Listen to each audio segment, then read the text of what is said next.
नमस्कार दोस्तों, आप सभी लोगों का बहुत बहुत स्वागत है। आपको अक्सर हम रीसेलर स्टोरी प्रोग्राम में ज्वाइन कराते रहते हैं। आपको रीसेलर्स की स्टोरी होती हैं, चाहे सक्सेस स्टोरी हो, चाहे कोई उन्होंने जो इशू फेस किया, उनके साथ कोई फ्रॉड हुआ, उन स्टोरियों को सुनाते रहते हैं।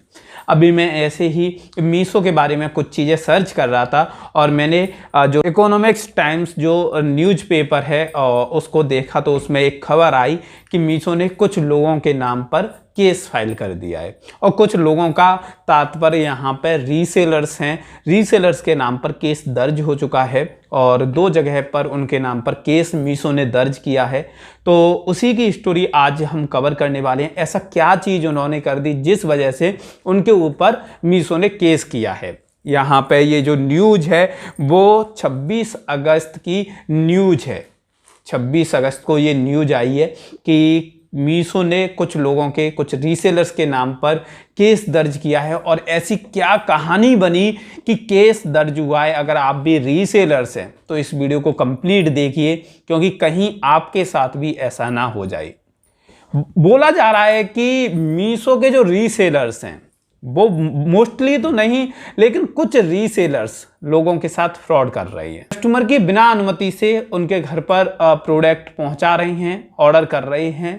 ये चीज़ें किस तरीके से शुरू हुई हैं, कैसे इन चीज़ों का मीशो को पता चला है और कैसे रीसेलर्स के ऊपर कंप्लेन फाइल हुई है और आगे की क्या प्रोसेसिंग हो रही है, वो मैं आपको बताता हूँ। दोस्तों, हुआ क्या है, आपको भी पता होगा ये बात जो मैं आपको बताने वाला हूं कि जब मीशो स्टार्टिंग में आया था तो बहुत सारे लोग मीशो के साथ जुड़े थे और मीशो एक साथ ग्रो करता हुआ आगे बहुत ही ज़्यादा तरक्की करते हुए बढ़ रहा था। उस समय हम जैसे और आप जैसे रीसेलर्स के काफ़ी ज़्यादा ऑर्डर्स आ रहे थे, बहुत ज़्यादा तादाद में ऑर्डर आई हमारे पास। मीशो के जो एड्रेस सेक्शन होता है उसमें बहुत सारे कस्टमर्स के एड्रेस अभी भी सेव हैं। उन एड्रेस को देख के याद आती है उन दिनों की जब इतने सारे ऑर्डर आया करते थे। लेकिन हम जैसे लोग जो ईमानदारी से काम कर रहे थे, आप जैसे लोग जो ईमानदारी से काम कर रहे थे, उनके ऑर्डर डाउन गए तो उन्होंने या तो कुछ अल्टरनेटिव देख लिया, कुछ और चीज़ें करने लगे या रीसेलिंग को धीमे धीमे चलाने लगे। लेकिन कुछ लोगों का खुराफाती दिमाग उनको आज इस स्टेज पर ले आया। उन लोगों ने क्या किया, जो ज़्यादा चालाक लोग थे, ज़्यादा दिमाग लगाने वाले लोग थे, उन्होंने जो कस्टमर के एड्रेस उनके मीशो ऐप में सेव थे उन पर वैसे ही ऑर्डर करना शुरू कर दिए। कोई ऑर्डर नहीं दे रहा था कस्टमर, लेकिन ऐसे ही ऑर्डर करना शुरू कर दिए थे। और जब मीशो ऐप में वो ऑर्डर होते थे और ऑर्डर कस्टमर के पास जाते थे तो कस्टमर को ऐसा लगता था कि शायद मैंने ऑर्डर किया होगा कोई चीज़, या कुछ कस्टमर ऑलरेडी कुछ ऑर्डर कर चुके होते थे तो वो उस प्रोडक्ट को ले लेते थे। यहाँ पर रीसेलर किस चीज़ का फ़ायदा उठाते थे, वो इस चीज़ का फ़ायदा उठाते थे, मीशो की जो प्राइवेसी पॉलिसी है उसका।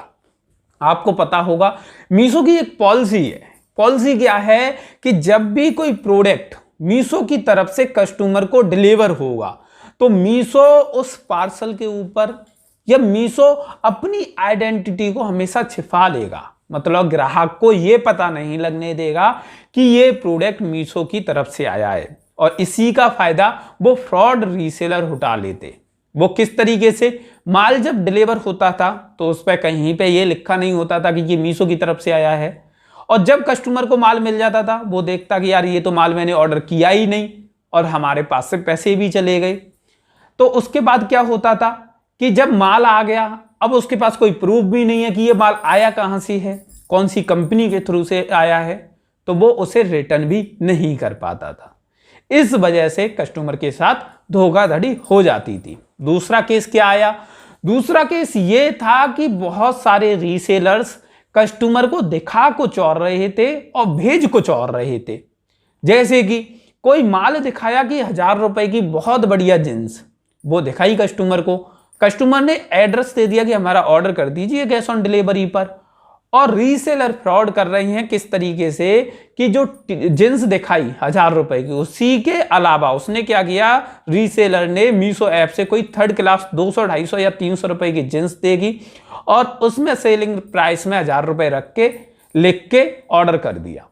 अब हुआ क्या, कि कस्टमर के पास जैसे ही जींस मिली उसने देखा कि दिखाया कुछ और था और मिला कुछ और है। दिखाई 1000 रुपए की चीज थी, मिली 200-300 रुपए की चीज, लेकिन पैसे हमसे पूरे 1000 ले लिए। अब रीसेलर तो एक एक ऑर्डर पर 700-700 800 रुपए कमा रहे थे। तो ये भी चीजें हो रही थी। ऐसे फ्रॉड के केस जब लगातार बढ़ने लगे और ये पता नहीं चल पा रहा था कि ये माल कहां से आया, क्योंकि पार्सल के ऊपर ऐसा कोई प्रूफ नहीं था जिससे किसी कंपनी से कांटेक्ट किया जा सके। और जो फ्रॉड रीसेलर थे वो उन कस्टमर्स को ब्लॉक कर देते थे जैसे ही प्रोडक्ट की डिलीवरी हो जाती थी। बहुत केस ऐसे भी आई कि जब प्रोडक्ट डिलीवर हुआ तो गलत प्रोडक्ट डिलीवर हुआ, 200 रुपए 250 रुपए का आइटम के 1000 रुपए ले लिए। तो कस्टमर शिकायत करता था रीसेलर को और रीसेलर उनसे बोलते थे हम इसे रिटर्न करा लेते हैं और रिटर्न करा के आपका रिफंड कर देंगे। तो वो मीशो ऐप में जाते और रिटर्न रिक्वेस्ट डाल देते। जब प्रोडक्ट रिटर्न हो जाता था तो वो रिफंड भी नहीं करते थे रीसेलर, मतलब उनके हाथ से अब माल भी चला गया और पैसा उनको रिफंड भी नहीं मिला। तो ऐसे केस बहुत हुए। फेसबुक पे बहुत सारी ऐसी वीडियो वायरल होने लगी। बहुत बार जो डिलीवरी बॉय थे वो भी पकड़े गए। अब डिलीवरी बॉय पकड़े गए तो छानबीन हुई, बहुत सारे लोगों ने पुलिस को भी उसी वारदात के बारे में बताया। और बहुत बार जब डिलीवरी बॉय पकड़े गए थे तो डिलीवरी बॉय के सामने ही पुलिस को भी बुला लिया गया। अब जब देखा गया कि ये केस सामने आ रहे हैं और इस बीच एक कंपनी का नाम आ रहा था, वो कंपनी थी मीशो। अब मीशो कंपनी के ऊपर होने लगे केस दर्ज, जो FIR हैं वो होने लगी। अब इसकी जानकारी मीशो कंपनी को भी मिली। अब मीशो की भी एक लीगल टीम है जो कि ऐसे ही केस को हैंडल करती है कि कोई रीसेलर किसी कस्टमर के साथ तो गलत नहीं कर रहा, कोई सेलर या सप्लायर कहीं रीसेलर्स के साथ तो गलत नहीं कर रहे, तो कोई ऐसी गलत एक्टिविटी तो नहीं हो रही, उस पर ही वो लोग फोकस करती हैं, उस पर ही उनकी नजर रहती है। अब हुआ क्या कि जब ये मामला सामने आया कि ऐसे कुछ फ्रॉड्स हो रहे हैं तो इसकी शिकायत खुद मीशो ने क्रिमिनल जो कोर्ट होते हैं तो उसके तहत कंप्लेन दर्ज करा दी। अब इसकी जब न्यूज में खबर आई, देखी गई कि क्रिमिनल केस हैं कुछ और ये गलत चीजें हैं, और उसके बारे में मीशो ने भी अपने ब्लॉग में जानकारी दी है कि इस तरीके से कुछ लोग या कुछ रीसेलर्स गलत कर रही हैं। तो एक तो ये चीज है कि हाँ ये सच है कि ऐसे कर रहे हैं लोग, और मीशो ने इसके ऊपर बहुत सारे एक्शन भी लिए हैं। COD हटाने का फीचर इसी चीज को लेकर आया, अकाउंट ब्लॉक होने का फीचर भी इसी चीज को लेकर आया गया कि कोई ज्यादा फ्रॉड करता है, कुछ ऐसे केसेस उसके अकाउंट से मिलते हैं तो उसका अकाउंट ब्लॉक कर दिया जाएगा। तो ऐसी चीजें भी होने लगी। लेकिन हमारे भी कुछ बातें हैं वो मीशो को सुननी चाहिए, और मेरी ही नहीं हमारे सभी रीसेलर्स की ये बातें हैं जो हम लोग उनकी बातों को अपने मुंह से मैं बोल रहा हूँ, अपनी बातों के माध्यम से मीशो तक पहुँचाने की कोशिश कर रहा हूँ। बातें ये हैं कि मानते हैं कि रीसेलर्स गलत कर रहे हैं और आप एक्शन ले रहे हो, ये भी एक अच्छी बात है, लेना चाहिए। जो गलत करेगा वो उसकी सजा भुगतेगा। लेकिन हमारा निवेदन ये है, मैं एक सेकंड पार्ट में एक स्टोरी बताऊंगा कि मीशो सेलर की, और क्या स्टोरी है वो भी बताऊंगा कि कैसे सेलर भी गलत कर रही है। तो मेरा ये भी एक निवेदन रहेगा मीशो से कि अगर आप कस्टमर्स को ऐसे टारगेट कर रहे हो, रीसेलर्स को टारगेट कर रहे हो, तो आपकी एक और लायबिलिटी बनती है कि आप जो सेलर हैं, जो नए नए सेलर हैं, जो कस्टमर के साथ या रीसेलर्स के साथ फ्रॉड कर रहे हैं, उनको भी देखो। बहुत बार हम लोगों ने देखा है कि हम कॉम्बो पीस ऑर्डर करते हैं लेकिन कस्टमर को सिंगल पीस ऑर्डर होता है। बहुत बार हमने देखा है कि हम ऑर्डर करते हैं और ऑर्डर थोड़े टाइम बाद कैंसिल दिखाता है लेकिन माल कस्टमर तक पहुंच जाता है। ऐसे केस आ रहे हैं, और ये केस किस तरीके से हो रहे हैं वो भी मैं आपको समझाने की कोशिश करूंगा। किस तरीके से ये चीजें चल रही हैं, किस तरीके से ये एक्टिविटी हो रही हैं, वो चीजें भी मैं आपको समझाने की कोशिश करूंगा आगे वाली वीडियो में।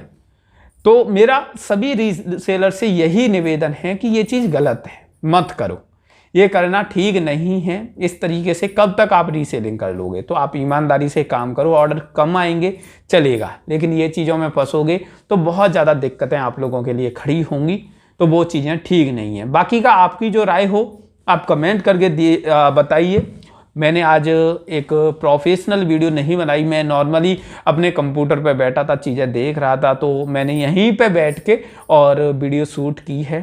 तो बाकी का इन्फॉर्मेशन ज़रूरी होती है, तो वो इन्फॉर्मेशन मैंने आपको देने की कोशिश की है, कुछ ऐसी जानकारी देने की कोशिश की है कि आप लोग अगर गलत कर रहे हैं तो ये केस अभी कुछ लोगों के नाम हुआ है, ये केस आप लोगों के भी नाम हो सकता है। आपको सतर्क हो जाना चाहिए, आपको अच्छे से काम करना चाहिए, इस चीज़ का विशेष ध्यान रखें। धन्यवाद ये वीडियो देखने के लिए।